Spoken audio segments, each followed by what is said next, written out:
You are watching Rarely Reserved, a Star Wars Shatterpoint bonusode. I'm Sin, and I'm here with Omnis, and we are going to talk Dylan today. That we are. So I'm excited about this. I'm also slightly more nervous because we're doing someone else that's not us. But I've been really looking forward to us getting to doing the ones for the War Council. And shout out to Sarah Cruel, who had commented recently, who was just kind of like, he's also excited to see how we do the War Council, right? Like, had kind of caught up on the episode. So shout out to Josh. But where do you want to start with this, Sin? So I thought we would first talk about where the ideas come from.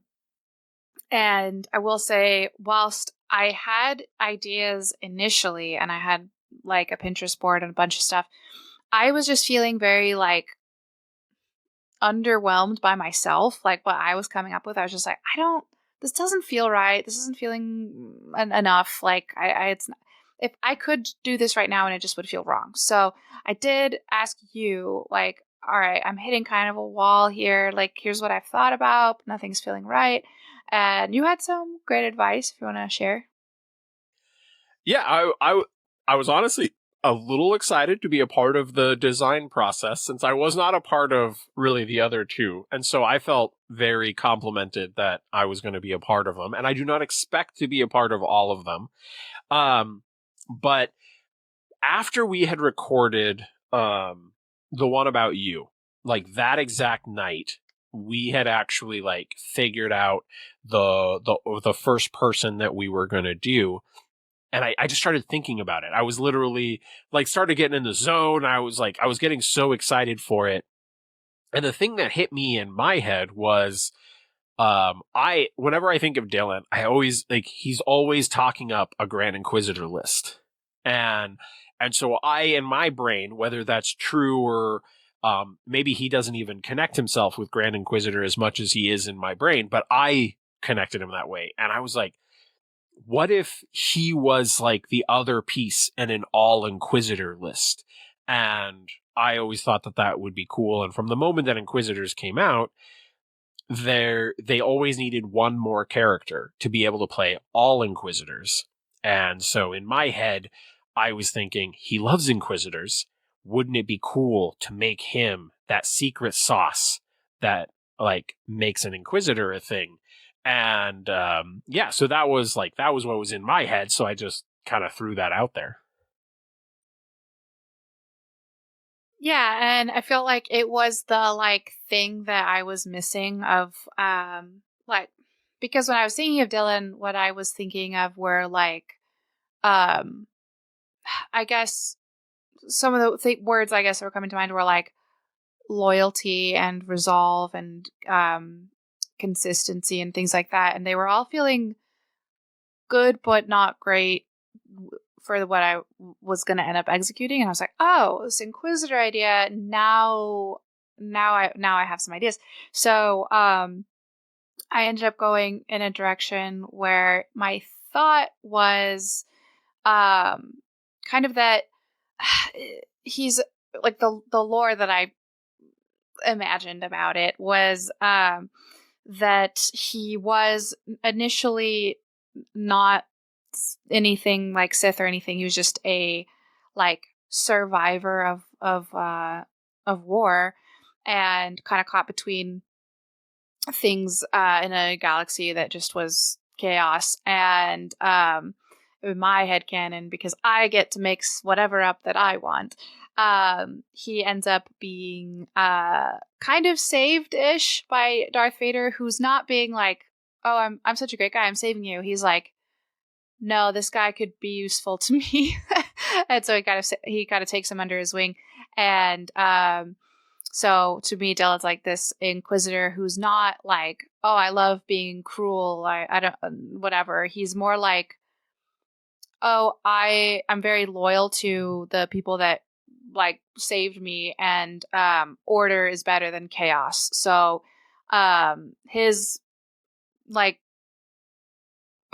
really belief, but his loyalty isn't out of dogma. It's just a little bit debt and feeling like he owes, right? And so the thing that like he in my headcanon, he has done something very great for Vader, and Vader has gifted him this helmet. And so he has never taken it off, or at least not in public. And so he got the nickname Veiled Inquisitor. And so he's not evil, he's loyal and effective. And so this is the drawing that I ended up with. And I think it's fun. I tried, like, I think after I showed it to Omnis, you had a couple critiques. Mostly. So I want to shout, like, if you're looking at the thing, I just thought it was cool that he got we put the TTN. You put the TTN in there to like reference his show, and I don't know if everybody would catch that, but I just thought that was a very cool like little nod, because it like doesn't have a face, right? And so I definitely like that there was something on there that really connected it to him. And I dig that like the like kind of lore with the characters. It's not like an Inquisitor by nature of the like wants to like hunt down Jedi, but more in like the loyalty, integrity, like you were there for me, I am there for you sort of Inquisitor. Because we agreed, like on the surface level, you're like, man, Dylan's just such a nice guy. He'd be like a Jedi or something, right? But also it was like just putting somebody in Jedi robes is not like super interesting. And so I really dig this idea of like this Inquisitor who's there out of like loyalty and like, just like, this is the group that was there for me, so I am there for them. And, so I'm excited to dig into it more. We did the last two. I know we were saying it wrong. We kept saying activated ability, or active ability, but we did tactic first. Do we want to start there, or do we want to start with one of the other things? I have one quick note about the drawing before we continue, but sure. The reason why the hat looks the way it does is because I got it in my head that Dylan needed to be wearing a Mountie hat. And so the helmet is somewhat reminiscent of a Mountie's hat. So that is where the inspiration came from for that specifically. Totally reasonable. I definitely, like, first glance, I was like, I don't, like, my first thought, I thought Mortal Kombat, right? I was thinking, I'm trying to remember the character's name off the top of my head, but, who had the wide brim hat that you'd use to cut people's head off and stuff. But once you said you were like Mountie reference, I was like, yes, definitely. All right, but back to my question. Which ability type do we want to start with first? I don't think I want to do identity. Oh, so here's my pitch. I want to see if you want to go along with this. Inquisitors come out. There's the Inquisitor box, which has the two individual supports that are one model units. It has Reva, it has Grand Inquisitor, and Vader's come out. And there was no support or no secondary that could go under Vader, so you could run all Inquisitors. So my thought process was, what if we designed the Veiled Inquisitor, right? That's his name. We designed the Veiled Inquisitor to be a very cool secondary that, one, makes it so you could run the full Inquisitor team with the Veiled Inquisitor, and had abilities that made it so it amplified the fact that you had the Inquisitor support, so it could maybe make it so you felt like it was valuable, because playing double single model supports can feel like a downside. And so if his kit kind of enhanced that in some way where you're like, yes, it is worth it to have both of these guys, would be a really cool design. Do you want to go down that path, or do you feel like we should still be doing a primary? I don't think that everyone we make needs to be a primary. And I think especially in this case with, because the intent is eventually that we'll get to play with these models. And so I think this specifically makes a lot of sense and sounds really fun. So And I have some goofy ideas for some people down the line that are not primaries. So we better Love set it. the stage for that. Okay, so we're going to design him as a second. So we're also designing him as a 3-cost secondary up front.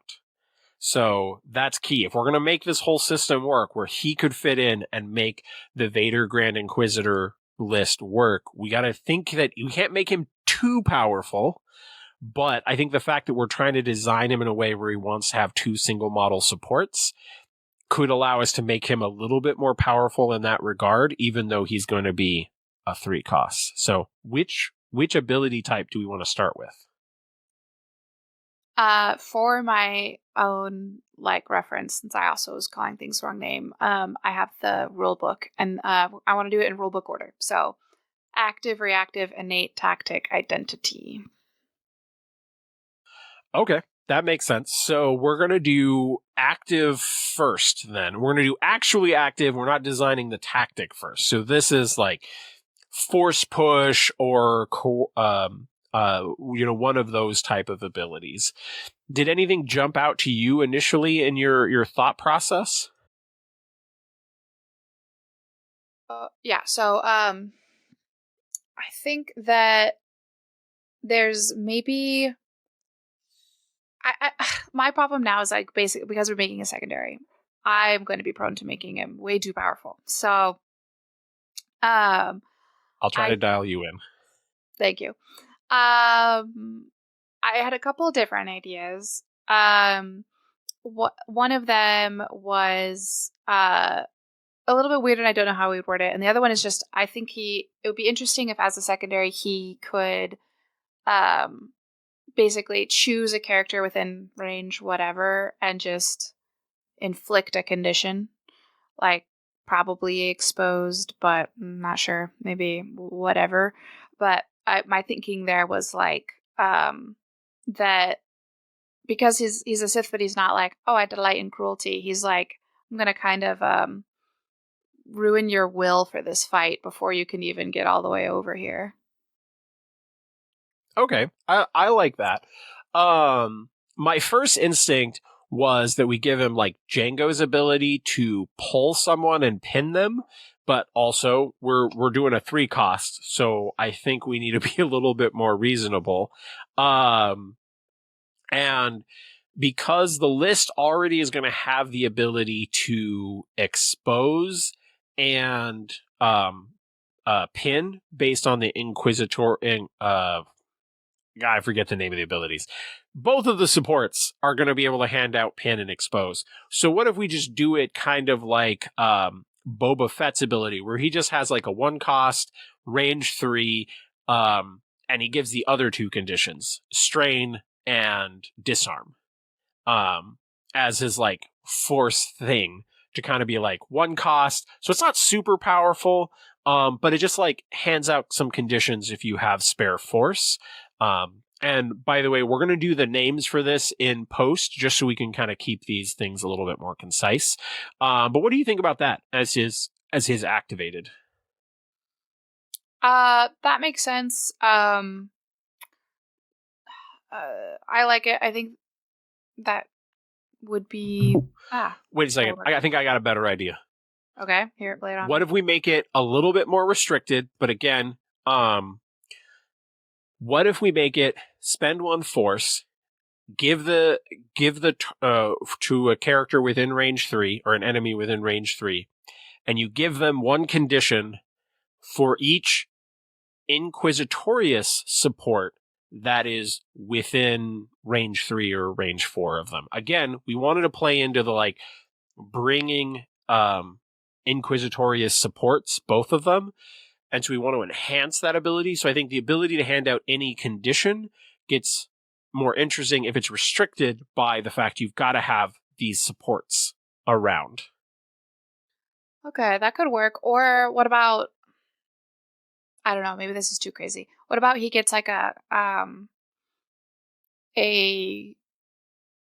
like if the character has a condition, he can spend a force to force push them range 2? Is that too powerful? I don't know. It gets a little awkward. I don't think it's necessarily too powerful. But I'd really like to lean into encouraging them to have the supports, because we want to make sure that it's like the value of this is to play all of the Inquisitorius team. So, I don't know. If we're going to do that, I'd want to tie to the supports in some way. Do you have a thought there, or do we want to just do the supports and conditions? Uh, if it's, I don't know, it could be tied to the, it could be like range tied to them. Like you can only force push if they're within a certain range, but that gets a little complicated. So, I mean, it is much easier to just say, here's a condition. But easier on the brain and makes sense as well. All right, well, let's do that then. All right, one force, range 3 for each Inquisitor support that is within range 3 of the target. You give them whichever condition that you want. So then let's move on. What is the next one on your order list of ability types? Reactive. Okay. So with reactive, right, we already are going to have both of the supports in theory would be able to react to an attack. So I think we really want to give him something that's not reacting to an attack. Maybe it's something reacting to being attacked, something defensive. Whether it's like some sort of like defensive reroll, or like maybe I don't know if we'd want to force push on reactive, but do you have a thought there about what we would want to do? What about he has like ultra protection and like, or just he has protection, except if he's next to, this might go too hard. Maybe he has protection if he's near Inquisitor supports, and if he's by Vader, he has like double protection. The only thing there, that doesn't sound like a reactive ability. That sounds like it might be tied into his like all the time on abilities. Oh yeah, you're right. So reactive, it could be something where, so, a fifth brother has steadfast and protection. So there could be a thing that like, he's not like super down with fifth brother, right? Maybe we like write that into the lore, but none of the other characters have steadfast or protection in Inquisitorius. And it would encourage you to play, fourth sister.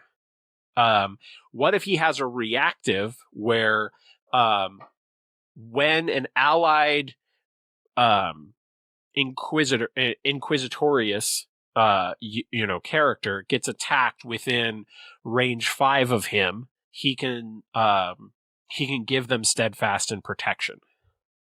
And we could either make it start off costing 1 if we feel like we're making him too powerful, or it can be 0 if we start off at 0, but make that the kind of defensive mechanic where he's helping the people that Dylan is loyal to. That makes sense. I think, yeah, I like that because then it's got a pretty big range, but it's not like board wide, and you have to spend a force for it. Is it everyone within 5, or is it a model or a unit within 5? Well, remember, we're doing this as a reaction. So it's when that character gets targeted, he gives it to them for that specific attack. So it wouldn't help them against like, I guess the question would be, do we make it just for the resolution of that attack, or do we make it for the duration of that turn? Ooh, turn would make it go hard against like multiple like things that would do damage twice or have like different abilities. So it could be especially powerful. Well, I mean, there are Inquisitors, right? So they're not hunting support units. They're hunting Jedi. So I think the 1 attack seems appropriate, right? Because in general, their target is a Jedi, right? And so their abilities are probably geared that way. So I think just doing it for the attack helps us make it so it's not too powerful, but I think also adds a thematic element where they're not hunting random dudes, they're hunting Jedi. You could, I mean, this might become too complicated, but maybe we make it free, but then it's only protection. But if the attack is from a Force user, then it's protection and steadfast. Oh, no, I don't think that's too complicated. I like that. You do, reactive starts at 0. They gain, if this character is attacked, they gain protection. If they're being attacked by a Force user, they gain steadfast. I think that's totally fine. I dig that. Okay, Yeah. cool ability. I hadn't thought about this. All right, so which one are we doing next? Next up, we have innate. All right, so this is the one that's like on all the time. So I would really like this to again interact with wanting to have an inquisitorious support.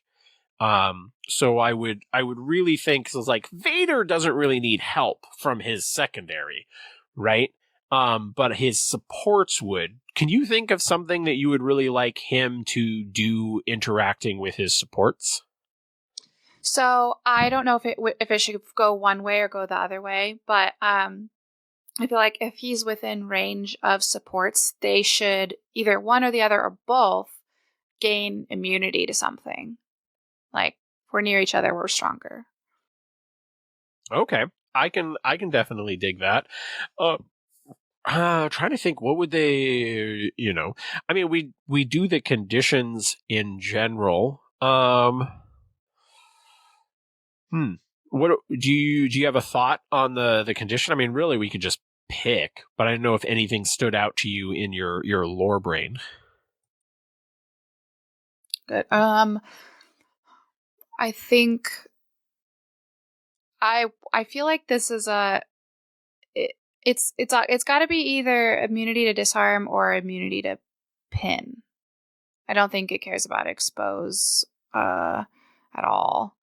But yeah, because like I feel like them being together, they have this like relentless pursuit. So like maybe you can pin me, but I'm still gonna bop you, or maybe you can, disarm me, but I'm still gonna come after you. Like, um, yeah, one of those. So the argument that I would make for immunity to expose is that we've given him, even though he's inquisitorious, we've given him a defensive element, like a degree of like he wants to protect. And so I could see a ranged immunity to expose on that regard.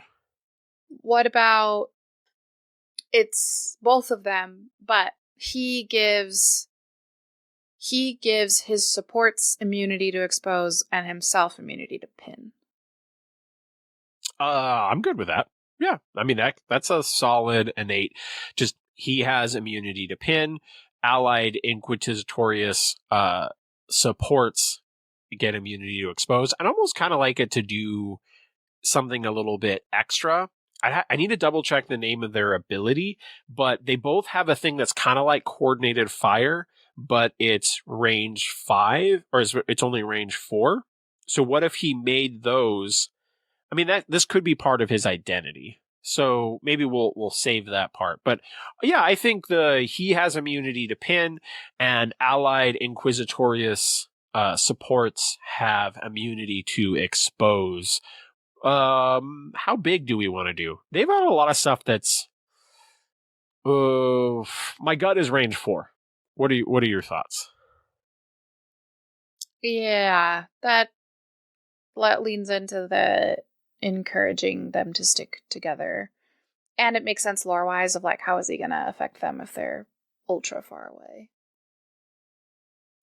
All right, reasonable. All right. Well, which one do we want to do next then? Tactic. All right. Well, I think we definitely need to give him movement. He does not currently have a way to do additional movement. I would kind of dig something maybe kind of like pawns where an allied Inquisitorious character may dash, so he could use it on himself or he could use it on someone else, but it's not so powerful where it's like moving him and someone else. What are your thoughts? That makes sense. He definitely does need something that can move, but I feel like dash himself or a support makes the most sense because then it does give him a little more strategy mobility, but also um if his thing is like being around his troops, being able to move himself toward them or move them toward him is very, very useful.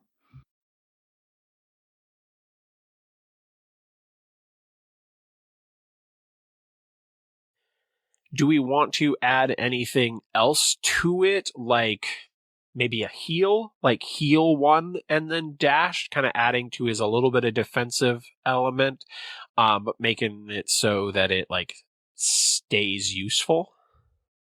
I like that. Yeah, heal and dash. Okay. We have got the thing. All right, we are knocking these out. All right. Inquisitor, so now we've got an identity for him, which I don't know how many secondaries have an identity, but he gets one. Do you have any opening thoughts on the identity? Um, I do, but I kind of, because secondaries don't generally have one, I kind of want to hear yours just so I know if mine's like way out of pocket. I haven't settled into it. Again, I I really want to lean into something that's going, if you're going to play this guy, you want both Inquisitorious supports. So I think as long as it supports the supports, I'm on board for this. Because I think Vader's already good. I think Grand Inquisitor is already quite solid, and he's happy to have more Inquisitorious on the table. And Inquisitor, like, there's already a fair amount of healing that comes from um, uh, Grand Inquisitor, so I don't want too much healing, but I think as long as it supports the supports, I'm probably on board. So what's your idea? I have two.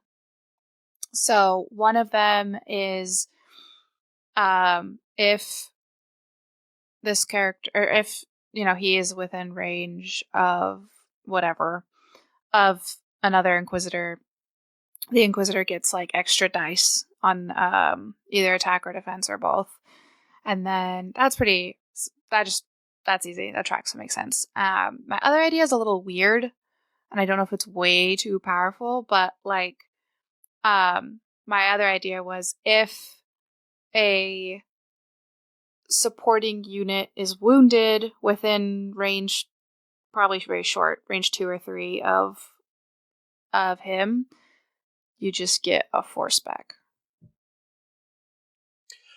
I don't want to give a force back because Grand Inquisitor already does that for the whole list. But I should have looked at the cards. But I did start, as you were talking, I started thinking about Luminara, where she has a thing that happens when one of your guys gets wounded and a thing when you wound someone else. And so I was kind of digging something along that lines for him, but I wanted to change it up a little bit. Because again, we're trying to support the supports. Both of them have pushes. I want to make sure the wording is right, that okay, it's push or pull. So, but instead of doing it for like us getting wounded or you getting wounded, I was thinking, if an allied, if an allied Inquisitorious character pushes or pulls an enemy after the effect is resolved, they gain hunker. So it's kind of this thing where they get to like shove someone away and then be defensive. So it's again rewarding the supports, which are the two characters who have pushes and pulls. So it's further encouraging you to have them. And then if they wound someone, you're already getting heals, you're already getting force back. I would be very nervous about handing out more movement to the list. What about What about if it's just I don't know about if I want to remove a condition. Do you have something that jumps out to you that's not a heal, that's not a movement, and not force refresh? That what if we did something that's, because we're rarely reserved? What if it's something that what if it's okay? Hit me. If you when a Inquisitorious character wounds an enemy character, you can look at the top card of your deck. That is interesting. I like that. Um, I don't mind that at all. Yeah. Um, it just gives you a little foresight, what's next. Yeah, that could work. I'm trying to think like, hmm. Yeah, I was like, what would be something a little bit different? It could be like, my first thought was like messing with reserve, where if you wound someone, you could go through your deck and put someone into reserve. But I was worried that that might be too powerful. Maybe it's not, but I was thinking just being able to look at the top card of your deck, could be cool. I have a goofy idea. Uh, what if I guess this doesn't have to do with wounding though. What if you like he has like a mini Gideon, like as a Gideon bubble of like if you try to reserve a character while they're within 3 of him, you can't. I don't think that's goofy. I actually dig that. Yeah. If if the enemy is trying to reserve a character that's within range of him, well, I mean, I think maybe like, because I always think that like increasing the cost of what if we make it a little bit more restrictive and just be like, if this character is engaged with an enemy unit, they cannot be put into reserve. I don't mind that. That's pretty cool. Okay. I'm digging. I was just saying, I'm digging that like we keep doing like rarely reserved, like inserted into the card designs is a little bit of our thing, and I like that.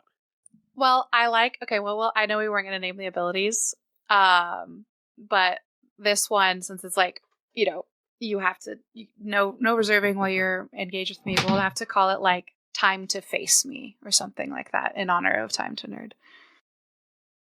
I like that. I like that a lot.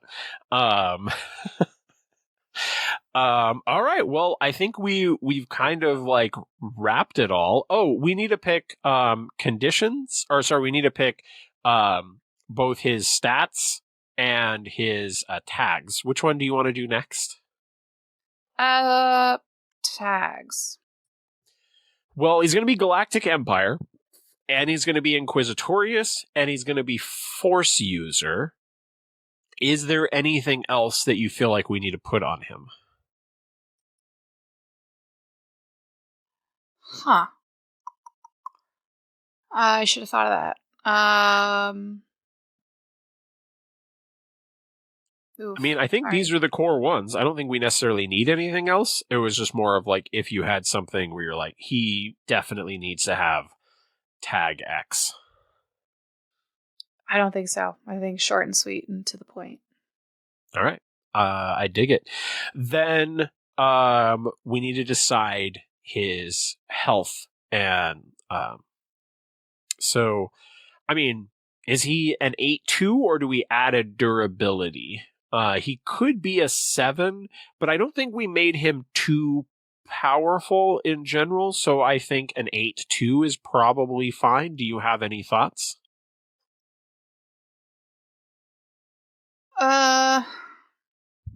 No, 8-2 sounds good, especially because he gets heals. Yeah, that's totally reasonable. Yeah, overall, I think it's a cool design. I was trying to think. Does he have? So when we're thinking about the card, does he also throw his lightsaber, or is he just melee? Did you envision it one way or the other?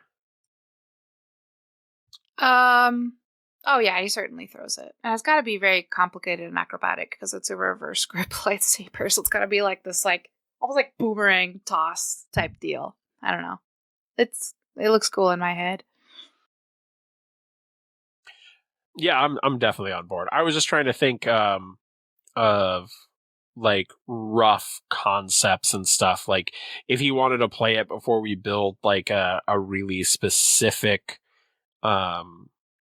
kind of overall design. We did not end up giving him a force push, so I would definitely like him to have um, something with like decent shove potential. My gut is we could probably have him use Pons is range 5. If he's throwing a lightsaber, it should probably be range 4. We might have to think about that more and tell him later about the card. But all right, he's going to have a ranged attack. He's going to have a melee attack. Out of curiosity, before we close it out, do you think he's more ranged or more melee? What did you envision? If I'm thinking about that, I don't think he's better one way or the other. I think that the tree just has different priorities. That, but like, it's not like he gets a ton of extra dice in melee or a ton of extra dice throwing his lightsaber. It's just that the way the tree looks is very different. Okay. I'm gonna say the Bo-Katan stance card as kind of a default. And if he was gonna play it right away, I would say use the Bo-Katan card. Might I don't know, might be a touch too good. But I don't think we overpowered his main card. So yeah, I think Bo-Katan stance card. But overall, how did you feel about the Veiled Inquisitor now that we have concocted him? I maybe this is the new Galactic Empire list that we're all going to play every week. I don't know. I'm excited about it. Once you helped me figure out what I wanted to draw, it all came together really quickly. So I like him quite a bit. I hope you like it. If not, I don't know. I'll draw a new one. But I would definitely want to try this character out, and I don't know how other people feel about it, but I like that we're doing people as non-primaries, because then I feel like we can just hit more spots, and then even in the future, like have more dynamic stuff we can do with them, where it's not like, oh, I guess we tap out at four community members on the table because you're all primaries. So I like it. I also actually, remind me later, I have another very special idea, but I don't want to spoil it. But anyway, this was fun, and I'm impressed. We're getting better at this. We got it out. Like, we did it. Did this in we figured you out, Dylan. We got you. Not too crazy long. Do we want to announce the next one? Do we save it or do we drop it? I already have it drawn. I showed it to you? No, you have not. You have not shown me the next one. And I'm like, I think I know who it is, but now that you have one drawn, I don't want to say the wrong name. So fair. No, next up is Lex. And I already drew it because after I drew Dylan, I was in the fucking zone. And I immediately drew another one. Rip my arm. But the drawings came out cool, so. All right, I'm excited. I have not seen it yet, so I'm hyped. So post episode, I'm gonna ask to see it. But I'm excited that we did this, and we're gonna keep doing this. Gotta do all of them. I'm gonna ask you one more question. I know I'm just dragging on an episode that I told you I wanted to keep tight. Are we gonna do one for the mystery war council person? Funny you should say, because I have special ideas about that. Yes, but also no. If there's my non-answer. I think that I have an idea. Ask me in 10 minutes, because I have a really funny idea. All right, I love it. Well, we should close out the episode there. This is your show. This is the bonus episode. So, how do you want to RR us out of here? Dylan, this was an absolute pleasure. I hope you love it. And as for the rest of you, later, nerds. Calm, signal, executed.